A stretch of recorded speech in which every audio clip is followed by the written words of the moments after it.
जिस नमक को आसानी से हम बाजार से लेकर आते हैं, उसको बनाने वाले की कहानी आप जानेंगे तो आपको काफी आश्चर्य के साथ पीड़ा भी होगी। क्या आप जानते हैं कि नमक बनाने वाले अक्सर इसी में दफन कर दिए जाते हैं? इसका मतलब जिसने बनाया उसी में उसके रिश्तेदारों ने उसे दफन कर दिया। न बात आश्चर्य की, जो लोग इसके लिए दिन रात मेहनत करके इसे निकालते हैं, उनके लिए ये किसी नासूर से कम नहीं है। आपने मुंशी प्रेमचंद की कहानी नमक का दारोगा तो पढ़ी होगी, या फिर लोगों के मुंह से अक्सर आपने सुना होगा, या फिर बातचीत के वाक्यांश में आपने जले पर नमक छिड़कने वाली कहावत को जरूर दोहराया होगा, या फिर यह कहते हुए सुना होगा कि नमक हलाल बनो, नमक हराम नहीं। यह बात सब जानते हैं कि अंग्रेज भारत से कच्चा माल अपने देश में जलयानों में भरकर ले जाते और उसे परिष्कृत करके भारत में ही बहुत ऊंची कीमत पर बेच देते थे। इसी कारण दूर दराज के क्षेत्रों से बंदरगाहों तक रेलवे लाइन बिछाई गई थी। कच्चे माल में पहले स्थान पर कपास थी। इंग्लैंड से भारत वापस लौटते समय बहुत से जहाज बहुत कम मात्रा में माल लेकर आते और हल्के होने के कारण पानी में डूब जाया करते थे। इससे बचने का एक नायाब तरीका उन्होंने निकाला। भारत में नमक बनाने पर रोक लगा दी और इंग्लैंड में बना नमक यहां आने लगा। अंग्रेजों को तो आम के आम और गुठलियों के दाम मिलने लगे, जिसको देखते हुए मार्च 1930 में महात्मा गांधी की अगुवाई में दांडी मार्च हुआ था ताकि देश में नमक बनाया जा सके। खैर, 1930 के बाद नमक को लेकर भारतीय आत्मनिर्भर हो गए और वह खुद ही खेतों में नमक बनाने लगे। आपने देखा होगा कि लीच, जिसे कहीं कहीं पर जोंक भी कहते हैं, पर नमक छिड़कते हुए लोगों को देखा होगा, जबकि लीच के शारीरिक ढांचे को कुदरत ने इस प्रकार बनाया गया है कि वह पानी को एब्जॉर्ब और रिलीज वह अपने आवश्यकतानुसार कर सके। जब हम उस पे नमक छिड़कते हैं, तब नमक अपना एब्जॉर्प्शन वाला काम शुरू कर देता है, जिसमें लीच और साल्ट के बीच एक रासायनिक प्रक्रिया शुरू हो जाती है, जिसे हम ऑस्मोटिक प्रेशर के नाम से जानते हैं। अंततः नमक उसके शरीर से सारा जल सोख लेता है, जिसके कारण उसकी रक्त वाहिनी फट जाती है और खून निकलने लगता है और लीच की मौत हो जाती है। वैसे तो जिंदगी का हर स्वाद नमक के बिना बेस्वाद होता है, लेकिन चीनी की तरह जरूरत से ज्यादा नमक हमारे शरीर को नुकसान पहुंचा सकता है। ऐसे में आप बिना नमक की दाल या सब्जी की कल्पना करेंगे तो आपको नमक की अहमियत समझ आ जाएगी। हर व्यक्ति के शरीर में करीब 200 ग्राम नमक होता है। नमक की मात्रा पर भी ध्यान देना बेहद अहम है। एक स्वस्थ व्यक्ति को कम नमक वाला आहार नहीं लेना चाहिए, क्योंकि इससे डायबिटीज और कोलेस्ट्रॉल जैसी स्वास्थ्य समस्याएं बढ़ सकती हैं। आम धारणा है कि नमक सेहत के लिए अच्छा नहीं। कई डॉक्टर हाई बीपी और हार्ट संबंधी बीमारियों के जोखिम से बचने के लिए कम नमक खाने की सलाह देते हैं। विश्व स्वास्थ्य संगठन के अनुसार वयस्कों के लिए रोजाना 2000 मिलीग्राम दिन से कम सोडियम की सिफारिश करता है। यह प्रतिदिन 5 ग्राम नमक, लगभग 1 टीस्पून के बराबर है। मस्तिष्क, तंत्रिकाओं और मांसपेशियों के समुचित कामकाज के लिए सोडियम आवश्यक है। गुजरात में 50,000 से ज्यादा मजदूर नमक निकालते हैं, लेकिन जब वो मरते हैं तब उनकी जिंदगी भर की मेहनत इस कदर सामने आती है कि उनके पैर जलते भी नहीं हैं। आखिर क्यों नमक बनाने वालों के पैर अंतिम संस्कार के समय चिता पर नहीं जलते हैं? आखिर क्यों उनके पैर को जलाने के लिए अधिक लकड़ियों की आवश्यकता होती है, या फिर उनके अवशेष अंग को नमक में क्यों दफनाया जाता है? चलिए आज की सीरीज में इन्हीं पर चर्चा करते हैं। लेकिन हाँ, अगर आपने अभी तक भी इंडिया यूट्यूब चैनल को सब्सक्राइब नहीं किया है तो कर लें, और यदि बात पसंद आए तो लाइक एंड शेयर जरूर करें। तब चलते हैं आज नमक बनाने वालों की जिंदगी के बारे में जानने के लिए। जो मजदूर नमक निकालने का काम करते हैं उन्हें अग्रिया कहा जाता है। मानसून खत्म होते ही ये अग्रिया मजदूर पलायन शुरू कर देते हैं। यदि ये पलायन न हो तो शायद आपकी थाली में नमक भी न हो। बिना नमक की दाल या सब्जी की कल्पना करेंगे तो आपको नमक की अहमियत समझ आ जाएगी। खाने में नमक का एक अहम रोल है, लेकिन देश जिसका नमक खाता है उसे वापस क्या लौटाता है? यहाँ बात हो रही है कच्छ के उन अगरिया मजदूरों की जो नमक पैदा करने के लिए अपनी जान तक खतरे में डालते हैं। गुजरात से देश में नमक की करीब 76% मांग पूरी होती है, लेकिन 70% प्रोडक्शन जिस तरीके से होता है उसे अवैध माना जाता है। अगर आप गुजरात के कच्छ के नक्शे को देखें तो उसका डिजाइन एक कछुए जैसा लगेगा। यही वजह है कि इसका नाम कच्छ रखा गया। खैर, इस वक्त कच्छ में नमक पैदा करने वाले अगरिया मजदूरों की जिंदगी एक कछुए जैसी ही हो गई है। उनका सिर्फ एक मकसद है नमक पैदा करने का। गुजरात में नमक का टर्नओवर करीब 5,000 करोड़ रुपए का है। इस काम में करीब 5 लाख लोग लगे हुए हैं। नमक बनाने वाले और नमक पैक करके बेचने वालों के घर देख लेंगे तो दोनों की जिंदगी का फर्क आपको आसानी से समझ आ जाएगा।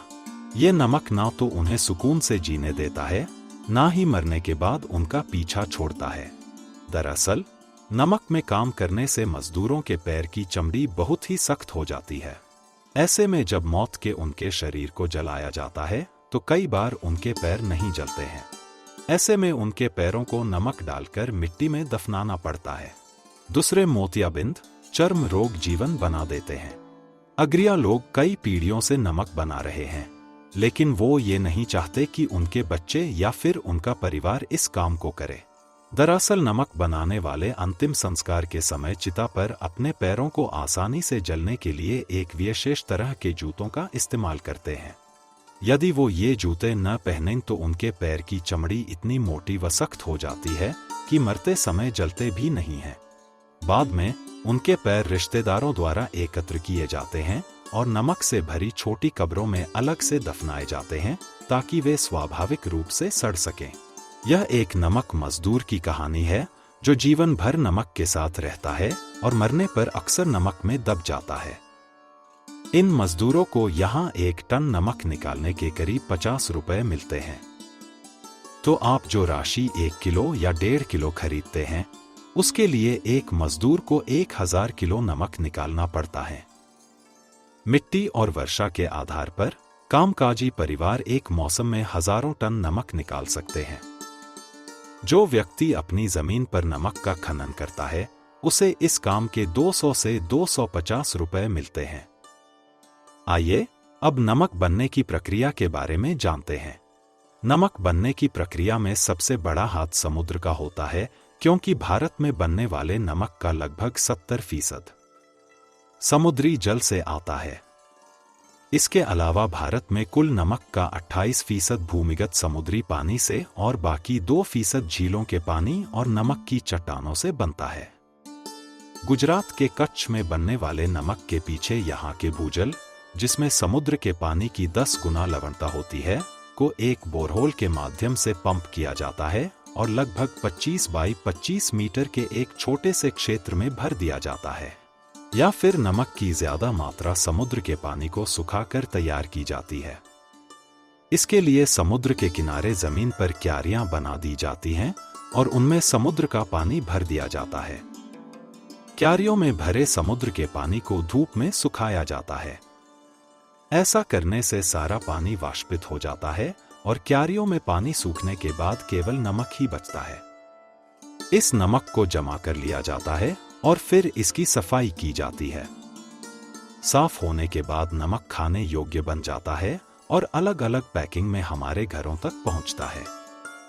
इस साधारण नमक के बारे में वैज्ञानिकों का कहना है कि ये नमक समुद्र का कभी समाप्त नहीं होने वाला अंश है। साधारण नमक जहां समुद्र के पानी से बनता है, वहीं सेंधा नमक हिमालय की पहाड़ियों से प्राप्त किया जाता है।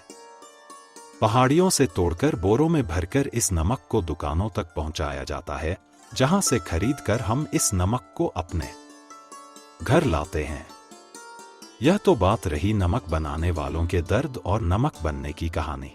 लेकिन अब इस नमक के प्रकार और फायदे नुकसान पर भी नजर डाल लेते हैं। याद रखिए, सफेद नमक और सफेद चीनी दोनों जहर हैं। इन दोनों का सेवन जितना कम करें या परहेज करें, उतना ही अच्छा है। नमक की खुद की भी कुछ प्रॉपर्टीज होती है। जैसे नमक व्हाइट क्रिस्टलाइन सॉलिड स्टेट में पाया जाता है।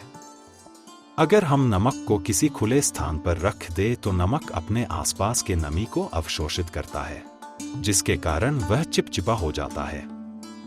नमक में एंटीमाइक्रोबियल गुण होते हैं जो शरीर की इम्यूनिटी को मजबूत रखने में मदद करते हैं।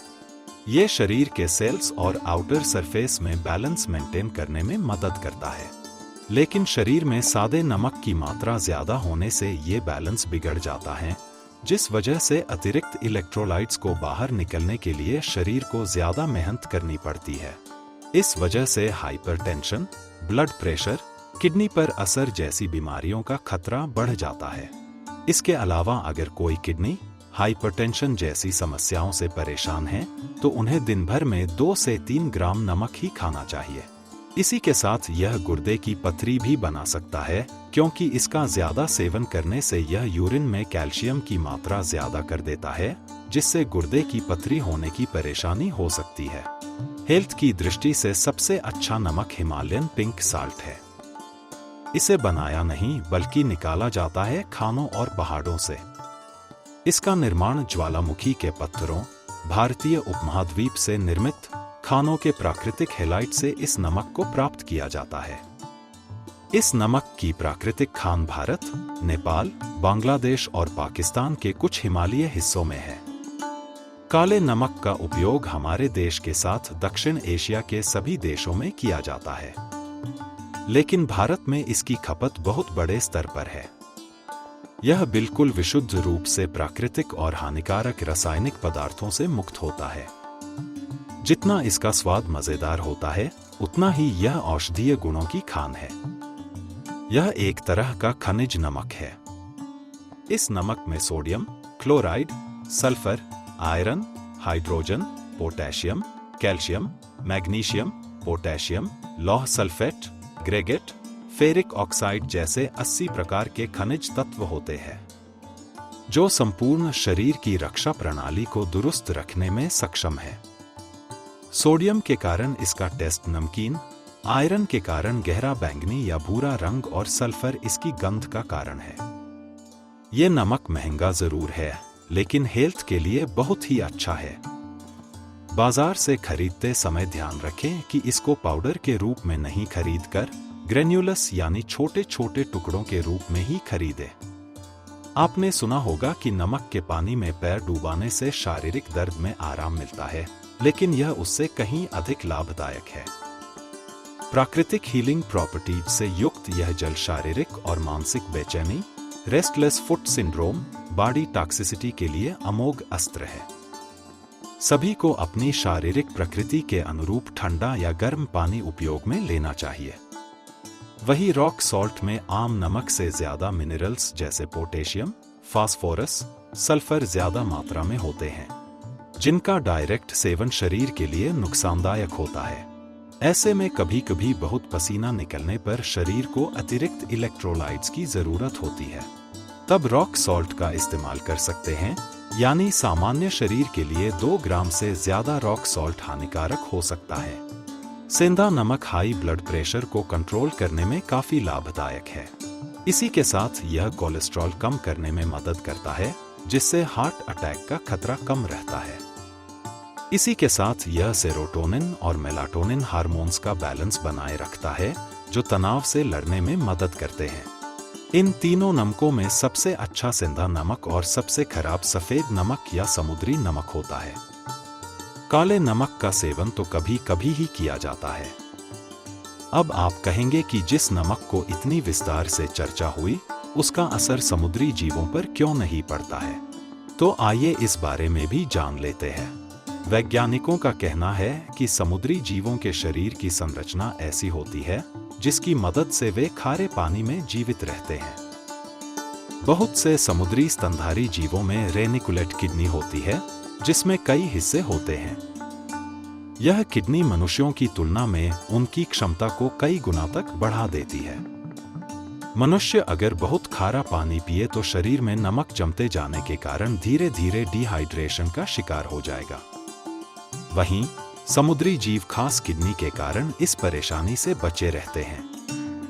वहीं बहुत से विशेषज्ञों का यह भी कहना है कि समुद्री जीव खारे पानी का सेवन कभी कभार ही करते हैं।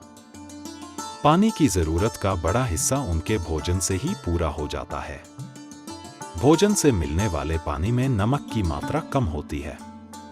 उदाहरण के तौर पर व्हेल के पास खास किडनी होती है, लेकिन धरती पर रहने वाले स्तनधारी जीवों की तुलना में उसे पानी बहुत कम पीना पड़ता है। व्हेल के भोजन का अहम हिस्सा krill, झींगे जैसा समुद्री जीव जैसे छोटे जीव होते हैं। इन्हीं से व्हेल की पानी की जरूरत भी पूरी हो जाती है। इसी तरह कुछ समुद्री जीवों में शरीर से नमक बाहर करने की क्षमता भी होती है। उदाहरण के तौर पर सीबर्ड्स, समुद्री वातावरण में रहने वाले पक्षी, में एक साल्ट ग्लैंड यानी नमक की ग्रंथि होती है। उनकी आंखों के ऊपर स्थित यह ग्रंथि खून से नमक को अलग करने और उसे नाक के रास्ते बाहर निकालने का काम करती है। इन तरीकों से समुद्री जीव समुद्र के पानी में रहते हैं। उम्मीद है आपको जानकारी अच्छी लगी होगी। उम्मीद करते हैं कि अगली बार फिर मेरी आपसे मुलाकात एक नई जानकारी के साथ हो। लेकिन इसके लिए जरूरी है कि आप बी इंडिया यूट्यूब चैनल को सब्सक्राइब करें, साथ ही लाइक और शेयर भी करें।